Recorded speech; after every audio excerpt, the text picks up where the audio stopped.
Shalom, salam sejahtera untuk kita semua. Perkenalkan, nama saya Delviati Taniseru dari kelas C Teologi. Pada kesempatan ini kita akan merenungkan firman Tuhan dari kitab Amsal pasal 5 ayat 1 hingga ayat yang ke-23.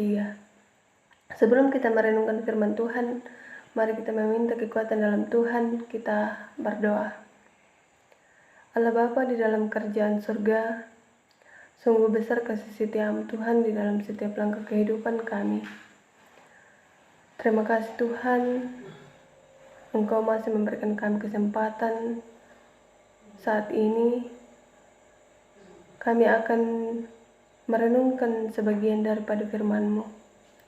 Kuasailah kami dengan Roh Kudus-Mu Tuhan, semoga firman-Mu ini boleh kami pakai di dalam langkah kehidupan kami. Berkati hamba-Mu Tuhan, kuasai dengan Roh Kudus-Mu. Semoga hamba-Mu dapat memberitakan firman-Mu sesuai dengan kehendak-Mu. Bersabdalah ya Bapa, sebab sesungguhnya kami telah siap untuk mendengarkan firman-Mu. Dalam Yesus Kristus itulah Tuhan dan Juru Selamat kami yang hidup. Amin. Pembacaan kita dari Amsal 5 ayat 1 hingga ayat yang ke-23 disimpulkan dalam satu tema, yaitu terbebas dari jerat musuh. Terbebas dari jerat musuh. Saudara-saudara yang sama dikasihi Tuhan, sering kali kita menyalahkan orang lain ketika kita jatuh ke dalam dosa. Padahal tanpa kita sadari bahwa kejatuhan kita itu adalah keputusan kita sendiri.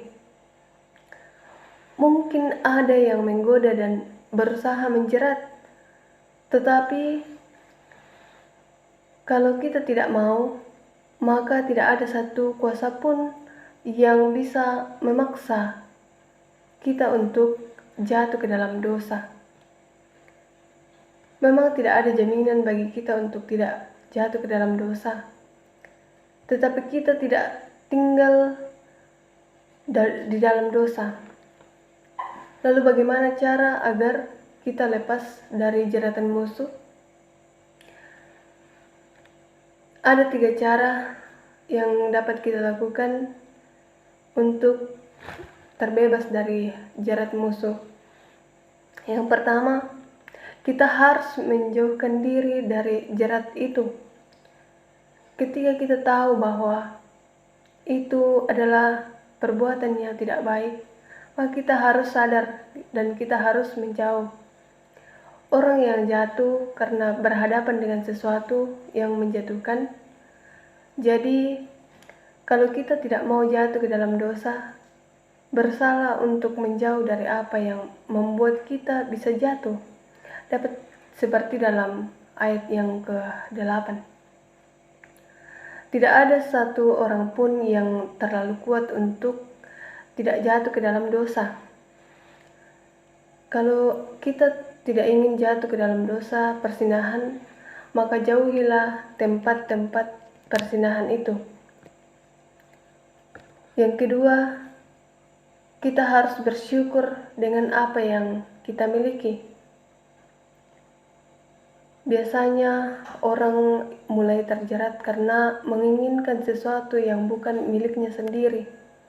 Tetapi kalau kita bersyukur dengan apa yang kita miliki, maka akan diberkati oleh Tuhan.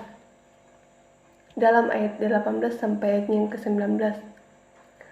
Sebab persinahan itu dimulai dari ketidakmampuan seorang untuk bersyukur dengan pasangan dan ditindaklanjuti dengan keinginan yang merusak. Jadi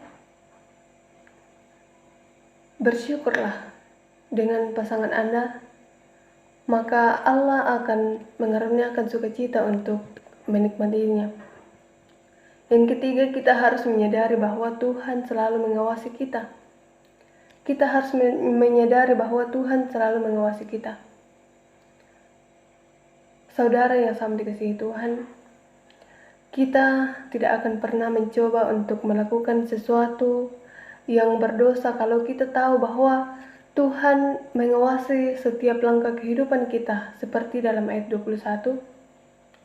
Sikap ini akan menyadarkan kita untuk tidak mencoba-coba. Biasanya pada awalnya orang hanya ingin mencoba tanpa ingin terikat di dalamnya. Tetapi tahukah kita bahwa sekali mencoba maka akan terperangkap di dalamnya.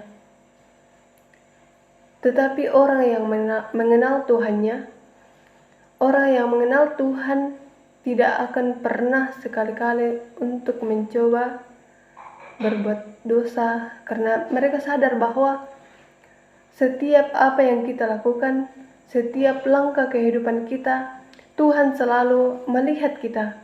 Tuhan selalu mengawasi kita. Oleh karena itu, saudara, kalau kita ingin bebas dari jerat si jahat, maka kita harus menjauh dari jeratnya.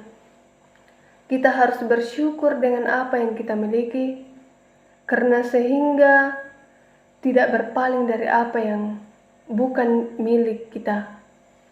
Serta kita harus menyadari bahwa tidak ada satupun yang kita lakukan yang tersembunyi di hadapan Allah. Hati kita, langkah kita, semuanya itu tidak akan tersembunyi di hadapan Tuhan.